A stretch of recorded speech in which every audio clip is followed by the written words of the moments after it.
Acknowledging the relationship between the signs and what their polarity is unlocks a number of secrets. The sign that's on the opposite end of Leo, as an example, is Aquarius, the water bearer.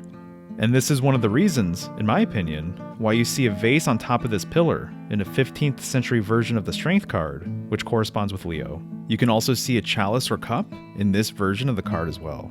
Aquarius is closely associated with a number of vessels, like the urn, chalice, and pot.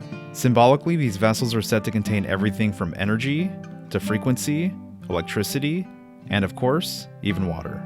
The tarot card that corresponds with Aquarius is the Star card, which you can see here, and very clearly you can also see that there's two vases being poured. Here you can see a traditional illustration of Aquarius. Notice his large vase, which symbolically pours water for this portion of the night sky.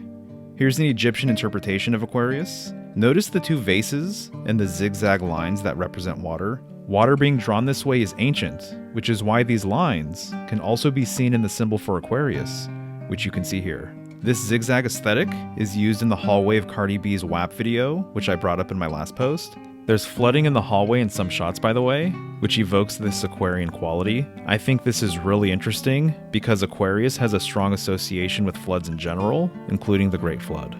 And as I've already mentioned, this video is loaded with Leo, cat, and serpent symbolism. I'd also like to point out that the entrance into this mansion has a pair of gold lions on the front door, adding to these overall connections. The main reason I bring any of this up is because Leo is obviously associated with the sun and summer, and for good reason.